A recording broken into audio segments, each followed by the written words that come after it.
Just over 100 years ago, a wandering prospector, a German by origin called Karl Mauch, searching for gold, came through these remote hills on a long trail and stumbled on this.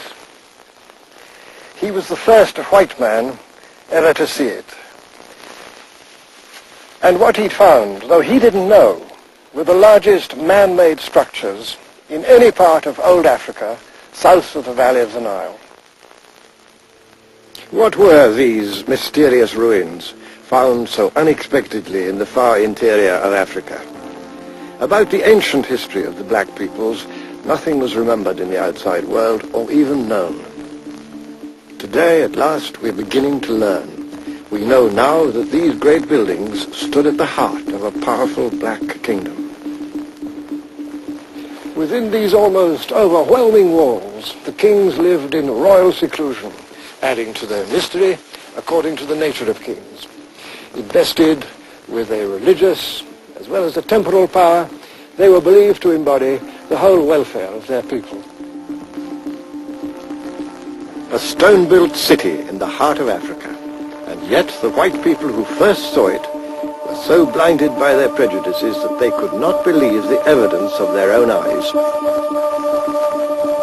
Rather than face the possibility that Africans might have a history of their own, they fabricated exotic explanations and imagined fantastic rites in honor of faraway monarchs like King Solomon and the Queen of Sheba.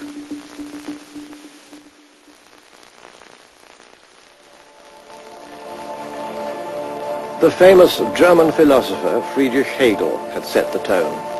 Though he'd never been to Africa and knew nothing of its people, this was his publicly expressed opinion in 1831. This is the land where men are children, a land lying beyond the daylight of self-conscious history and enveloped in the black color of night. At this point, let us forget Africa, not to mention it again, for Africa is no historical part of the world.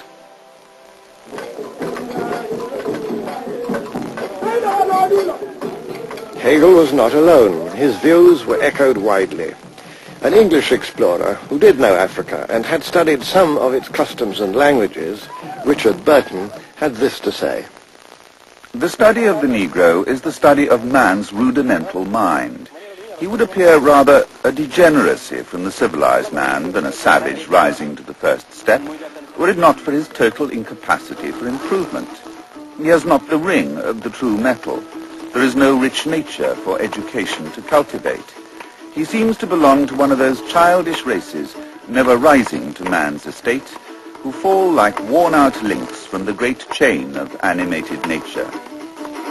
Another famous explorer, Samuel Baker, who passed through this very district in his search for the source of the Nile, wrote in his memoirs, Human nature, viewed in its crudest state as seen amongst African savages, is quite on the level with that of the brute, and not to be compared with the noble character of the dog.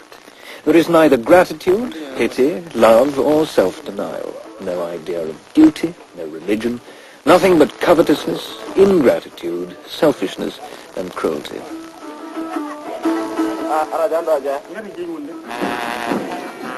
In a manner which seems quite unforgivable today, Europeans in the 18th and 19th centuries preferred to forget what their forebears had known very well, that kingdoms flourished in West Africa which were as sumptuous and as well governed as any in medieval Europe itself. What is more, the reports of traders and diplomats who visited these kingdoms assumed no attitudes of racial superiority. Racism, in fact, is a rather modern sickness.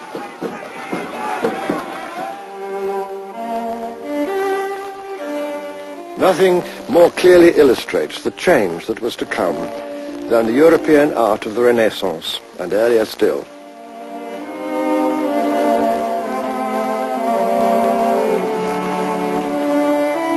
White and black take their place in these paintings with equal dignity.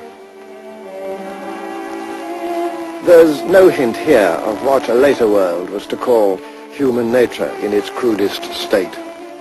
And this acceptance of equality between black and white had also been a keynote of the Middle Ages. Among the revered saints of Central Europe was the black martyr, St. Maurice. As we shall see, he is one of the heroes of this story. What then was the cause of this enormous change in white attitudes from equality to racist prejudice? History gives one dominating reply: the Atlantic trade in slaves. Based in strong castles on the West African coast, the nations of Europe vied with each other in the massive removal of millions of captured men and women. Their guns were not pointed at Africa, which was seldom regarded as a source of danger, but out to sea, ready to face rival ships suddenly appearing over the horizon. Africans, of course, have not been the only victims of racism and color prejudice. But if, as I believe, they've suffered more acutely than the other peoples of the world, the reason lies here. For over 300 years, this magnificent coast was the scene of organized and systematic cruelty.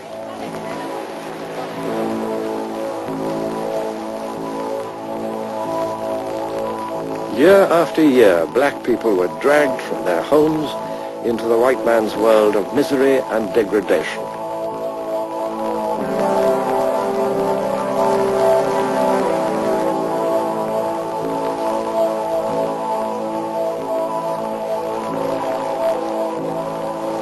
They were presented as less than human, objects for buying and selling, like cattle, against whom any act of violence and debasement was justified. Wherever the slave trade spread its ruin, the stability and fabric of African life were destroyed. But something else was also destroyed, and that was the mutual respect which had previously existed between white and black.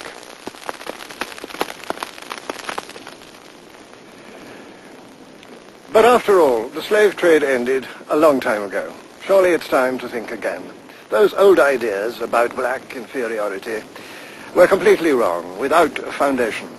As it happens, modern science has given us a vast fund of new and reliable knowledge which shows that the black peoples do indeed have a history of their own, as rich and strange, as long and sometimes surprising as any major branch of the human family.